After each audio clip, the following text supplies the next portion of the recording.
Hey guys, Kinoflex here. There's a new Harry Potter series coming out soon, and a lot of people don't seem to be looking forward to it. A bunch of activists within the trans community are planning to boycott it because J.K. Rowling is the executive producer. There are some weird casting choices that fans of the franchise aren't sure about, and normies are wondering why we even have a remake at all when the movies didn't even come out that long ago. But worry not, because one of the biggest corporate sellouts on YouTube is here to tell you that you're a bad person for not mindlessly consuming content like he does.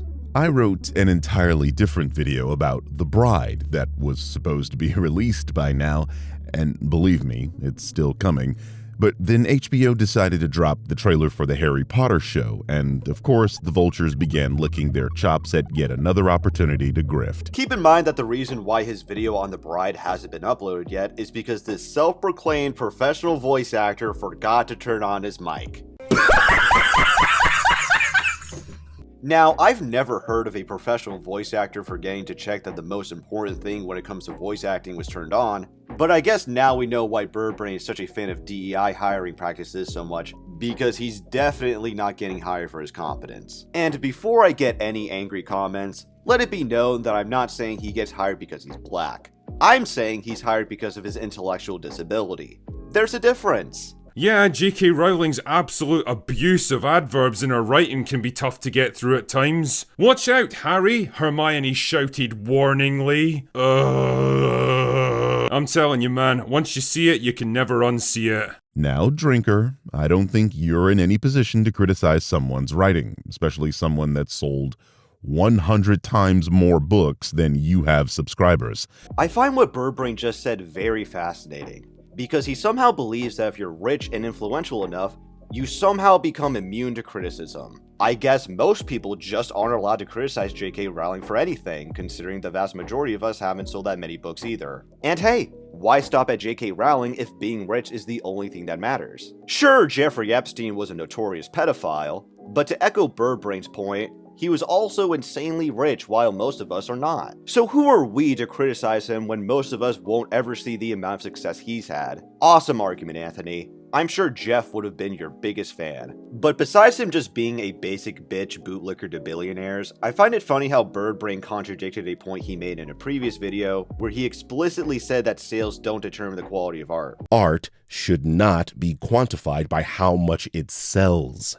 There are so many factors that can prevent a film from making money, including luck and timing. I can't tell what Birdbrain is more confused by, his inconsistent talking points, or his sexuality, considering his one-sided fixation with Drinker. Sorry, but I don't think he's interested, buddy. Hermione is kind of meh. She doesn't have the bushy hair, or the buck teeth, or the pale skin that Hermione was known for, but, you know, apart from that, she's dead on, I guess. Lot to unpack here. First of all, Hermione isn't described as pale-skinned anywhere in any of the books.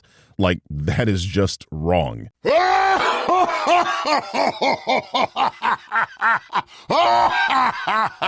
Because she kind of changed the canon after the movies came out. Remember when the meme about J.K. Rowling was like, she's the most wokest of all time, and she was trying to claim Hermione was black? Remember that? People don't talk about that as much. She was trying to claim that Hermione was black and that she meant it the entire time.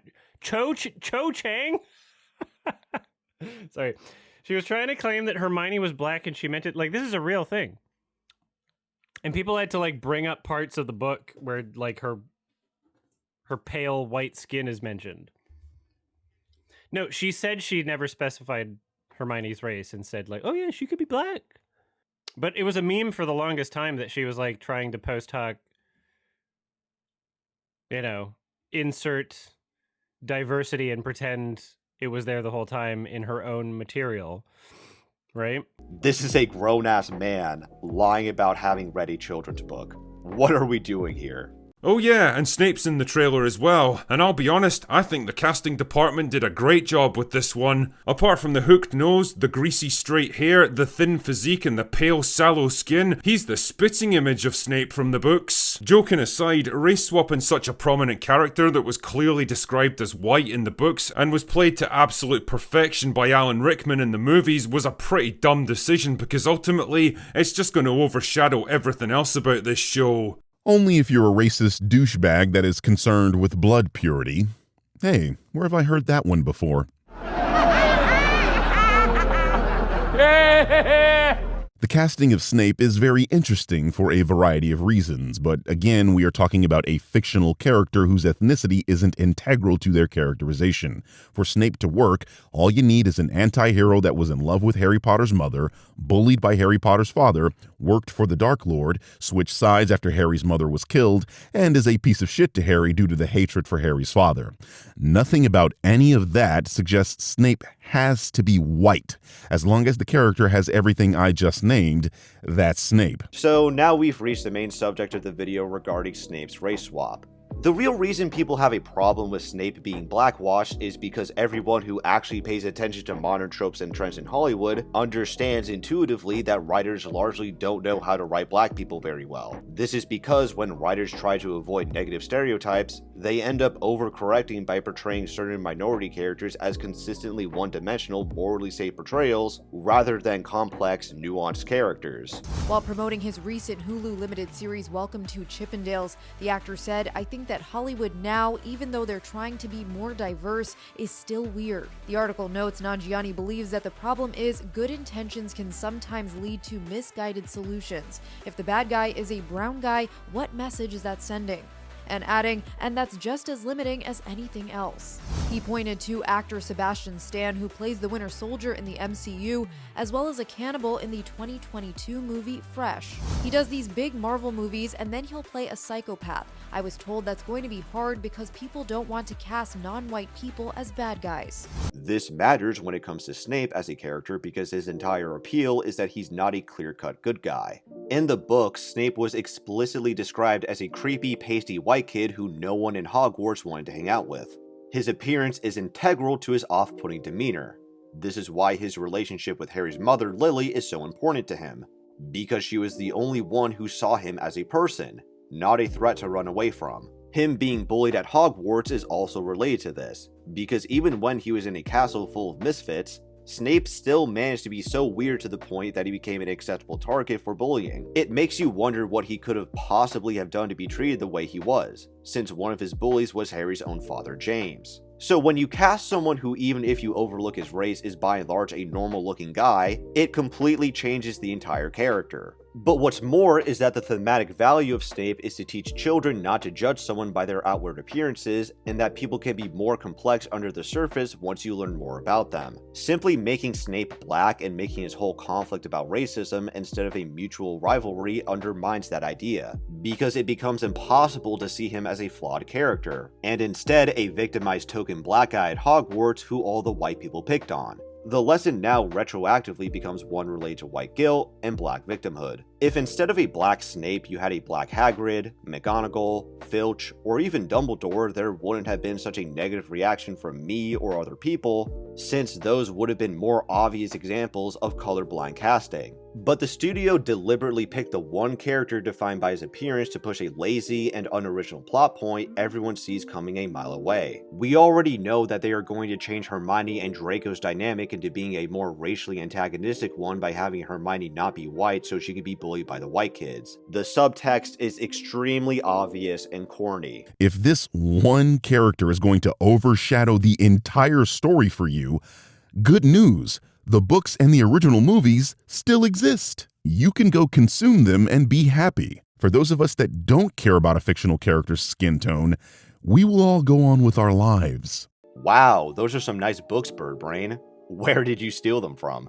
Because acting as though Severus Snape is some obscure background character nobody cares about, when anyone who has read the books or watched the movies will tell you that he's both one of the most important and popular characters, it becomes quite clear that you don't know anything about the series you're pretending to have knowledge on, besides having read some plot summaries on Wikipedia. Also, do you just not understand what an adaptation even is? The expectation for adaptations is that they remain consistent to the work being adapted so you can experience the same story in a different format. If you make a dumb change, then you can cause an unintended domino effect where you run into problems that weren't originally there that you have to now work around. Everyone hates the Hobbit trilogy for that very reason, for shoving in stupid unnecessary plot points that weren't in the original book, which introduced a number of plot holes that makes the overall story significantly worse and a waste of time, which could have been easily avoided. I'm Black Snape.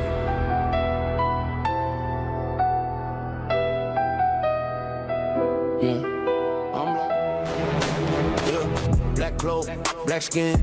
Walk the hall, they whispering. Cauldron bubble, I'm different. Dark eyes don't flinch, just glimmering. Wow. An AI video of Snape rapping and shooting guns. But the critical drinker whines about he and his group being labeled racist. Hey pussy, it's called a joke. And everyone but you seems to be in on it because you have a problem with the idea that a white actor can be a better fit for a particular role than a black actor. And it's not only white people pointing this out, but black people too, because the mental image most people have in their heads for this character is that of a white guy, because it requires the least amount of leaps in logic to justify, while this casting requires all sorts of mental gymnastics to justify. And for someone who supposedly has a problem with negative stereotypes, you sure seem in favor of taking things that don't belong to you and claiming that it was actually yours all along. I mean, for God's sake, you sound like a mouth-breathing black Hebrew Israelite with your claims that white people have secretly been black all along. Okay. Can I give you a list of historical figures, prominent figures from history, and you'll tell me whether or not they were white or black? Shoot, give me your best shot. Where did we start? Okay, Beethoven.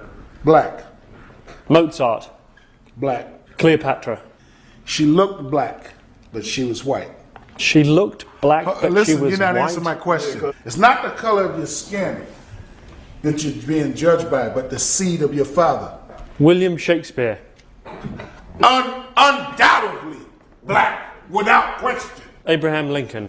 That's still in debate. That's right. That's right! That's right! That's right! That's right! That's right! That's right! That's right! And again, while the trailer isn't ratioed, the dislike count is at 98,000, which is extremely high. 99% of that ratio comes from Black Snape. And that's why the decision to race swap Snape will go down as some of the worst casting in the history of Hollywood. The fact that you think YouTube dislikes will have an effect on this show is hilarious. Harry Potter is an unstoppable franchise at this point. Every attempt to quash it has failed, from the Christian groups in the 90s to the people trying to boycott Hogwarts Legacy. I don't even know why y'all try anymore, to be honest. So you're just fully committed to living in a complete fantasy world now, huh? Harry Potter is a big franchise, but it is not an unstoppable franchise as we have seen before with its failures such as the Fantastic Beasts franchise, which ended up massively underperforming to the point where it had to scrap the other two planned films since it was so disliked by fans and general audiences alike. This is probably news to you since you're just a low IQ snake oil salesman pretending to be a Harry Potter fan, but actual fans of the franchise aren't simply going to reward mediocrity simply because of brand recognition like you. This trailer has the most views in HBO's history in only 48 hours. It beat out Superman, for fuck's sake. Superman! Yeah, it turns out that transphobia is really popular. Even more popular than Crybaby Superman. Who would have thought? Maybe DC should take the hint and have a story where Superman beats up that recently introduced trans pedophile supervillain. What the fuck?! They could have them try to blow up Metropolis after being misgendered, only for Superman to come in and fly them directly to the men's prison. This is a goldmine of an idea, so make it happen, DC. From The Hollywood Reporter, Harry Potter series star Papa Escudo says he's received death threats for Snape casting. I've been told, quit or I'll end you, the actor told The Times. To state the obvious, nobody should be threatening actors for taking a role, and I have no doubt he's received these threats, and he has my sympathy as somebody who's received a lot of threats for talking about things like Harry Potter. The difference is, people like you are directly responsible for this type of behavior, Gary.